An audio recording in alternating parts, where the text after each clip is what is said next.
Aboudraman Sangaré était un homme d'une intelligence remarquable, un homme intègre, humaniste, progressiste. C'était un grand stratège politique au sein du Front populaire ivoirien, dont il fut le cofondateur avec Laurent Gbagbo. C'était un vrai combattant pour la démocratie. Mais Aboudraman Sangaré donnait le sentiment de n'avoir pas été récompensé à la hauteur des sacrifices et engagements qu'il avait consentis au sein du Front populaire ivoirien. Figurez-vous, en 2000, lorsque Laurent Gbagbo accède au pouvoir, il nomme Pascal Affi-N'Guessan Premier ministre, alors même que la majorité des cadres et militants du parti espéraient voir Aboudraman Sangaré bénéficier de cette promotion. Donc c'est une frustration. L'amitié entre Laurent Gbagbo et Aboudraman Sangaré remonte à 1970 sur les bancs de l'université d'Abidjan. Aboudraman Sangaré a été de tous les combats de Laurent Gbagbo. Et d'ailleurs, ils ont tous les deux été emprisonnés la première fois en 1971 sous le régime d'Houphouët-Boigny. Ensuite, en 1994 et 1995, par Conan Bédié. Et enfin, le 11 avril 2011, lorsque les forces nouvelles des Soro-Guillaume ont pris le contrôle d'Abidjan.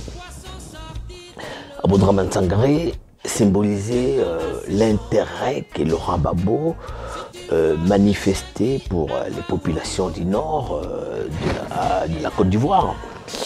Et on dit même que c'est Sangaré qui aurait encouragé Laurent Gbagbo à prendre une deuxième épouse, ressortissante du nord, des confessions musulmanes, pour séduire les populations du nord et des notables musulmans.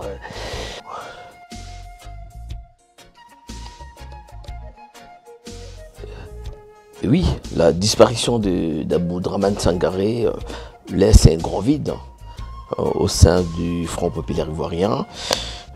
C'est une grande perte, d'autant plus que c'était un homme très respecté au sein du Front populaire ivoirien.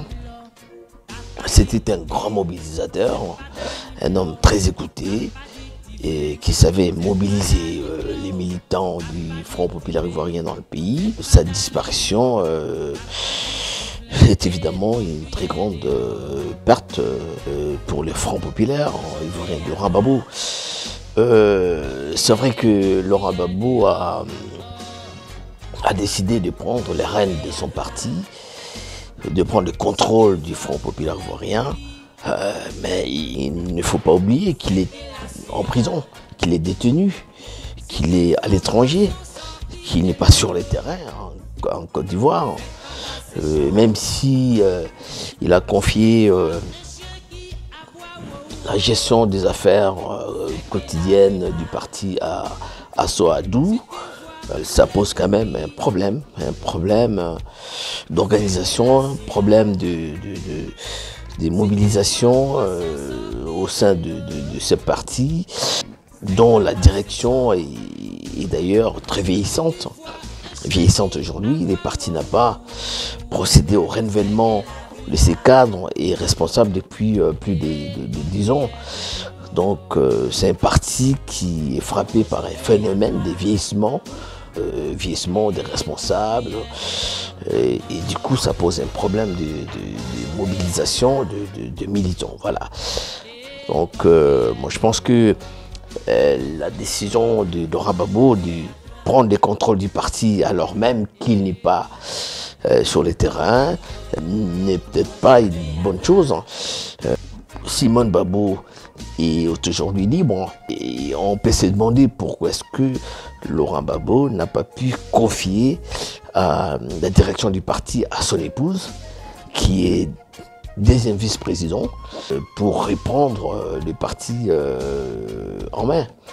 Donc là, on peut se poser, il se pose plusieurs questions quand même, de confiance, et même on peut entrevoir qu'il y a une crise au sein du Front populaire ivoirien qui n'a pas toujours été résolue depuis plusieurs années.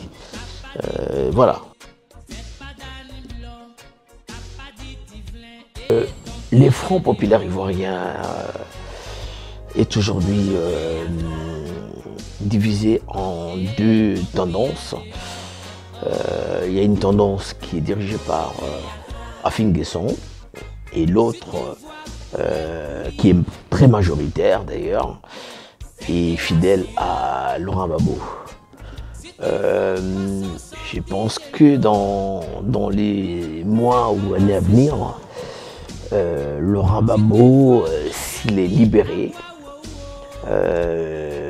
il n'aura pas du mal à reprendre en main son parti politique et à s'imposer comme le premier opposant au régime d'Alassane Ouattara, et qui d'ailleurs ne se représentera pas parce qu'il est en fin de mandat.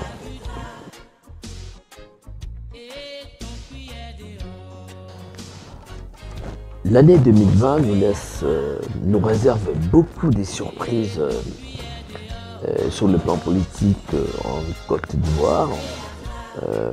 D'abord parce que Alassane ne se présentera pas.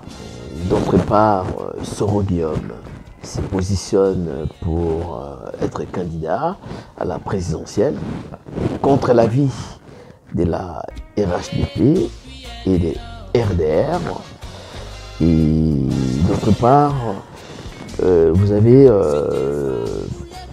le PDCI RDA qui est dirigé par Henri Konan-Didier, qui s'est séparé de son allié RDR, mais est aujourd'hui en pourparlers avec un certain nombre de partis politiques d'opposition pour créer une coalition,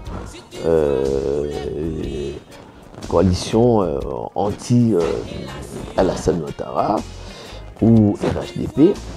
Donc on craint que l'on retombe dans la situation des années 2000 jusqu'en 2010. Parce que l'armée, apparemment, elle donne une apparence d'une armée et tout, mais il y a une forte division au sein de cette armée entre les ressortissants du Nord, les anciens rebelles, qui estiment être légitimes, qui estiment être ceux qui ont plus d'avantages de légitimité et qui pensent que c'est grâce à eux qu'Alassane est au pouvoir. Et de l'autre côté, vous avez les ex-FEDS, les forces de défense et de sécurité de Laurent Gbagbo, qui ont été intégrés dans l'armée et qui aujourd'hui qui gardent le profil bas au sein de cette nouvelle armée issue de la rébellion. Donc c'est une situation qui est incertaine. On ne sait pas encore ce que sera l'après Alassane Ouattara en 2020.